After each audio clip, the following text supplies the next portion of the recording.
We're joined by Soumya Kanti Ghosh, Group Chief Economic Advisor, State Bank of India. Thank you, Mr. Ghosh, for joining us on this important discussion.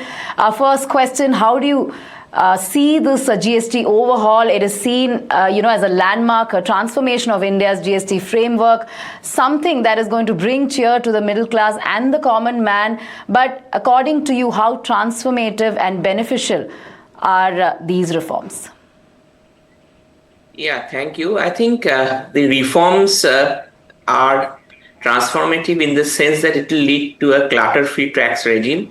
We now have simple two taxes, and yesterday's estimates show that the revenue loss actually is minimal. So if 48,000 crore is the full year revenue loss, so that means that that is equally distributed between the center and the states. But the important thing is that this 48,000 crore through consumption multiplier can significantly bring in higher consumption, which could also bring in additional taxes. So from that point of view, I think it is going to be revenue positive and not revenue negative. So even in the short term, there could be some adjustment. In the long term, the revenues from the GST collection would significantly go up. So that's important for all of us. The second thing is that it will spark consumption.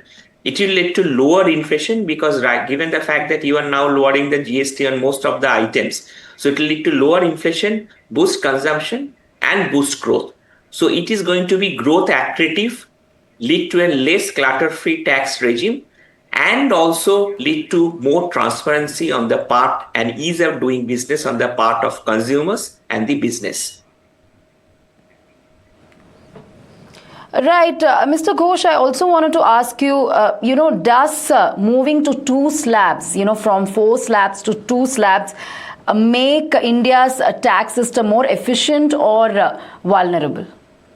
No, obviously it should be more efficient. I think you must appreciate that GST, we have 28 states and India and also union territories.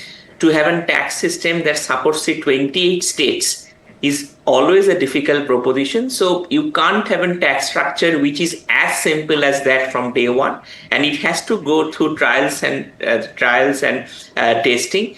And that's exactly the way the GST has evolved over the last 8 years. And I am glad that it's basically a system which has now worked to the advantage of the common man. And hopefully in the future, as it gets more simplified through this reform, it will add more revenues to the government kitty. And that actually will lead to better fiscal management and better deficit management on the part of the authorities. So from that point of view, I think this is a positive move, and this was actually under due consideration for some period of time. Right, Mr. Ghosh, a lot of states are being critical of the reforms that are being implemented. They say there could be revenue loss. How will this GST restructuring affect the center-state fiscal relations?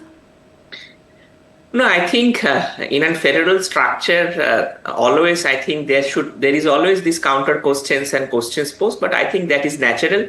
But to me, as I said to in the beginning, we should not call it a revenue loss, because whatever revenue adjustment is done in the short term, that is likely to benefit the states and the center in the long term through better realization, through better consumption and higher taxes. Just to give you an example, of the total GST taxes, 50% is currently shared with the center and the state. So there is a CGST and the GST.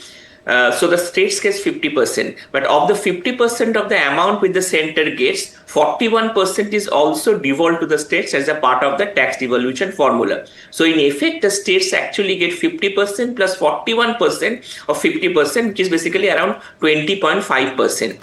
So in a federal setup, the states are actually getting 70.5% of the overall GST tax revenue. So from that point of view, the states can always ask questions whether there will be revenue loss. But in my sense, in the past also in 2018, when there was rationalization, in 2019 there was rationalization, there was some downward adjustment in revenues for 1 or 2 months. But after that, it is decisively moved in the upward trajectory. So I don't think it's too much of a valid concern. Of course, there could be some short-term adjustment, but the long term, it will be significantly growth accretive and revenue accretive for the states and also for the union. All right, so long-term growth is what is anticipated and states have no reason to worry about is what Mr. Ghosh is saying. Thank you for joining us on this important discussion.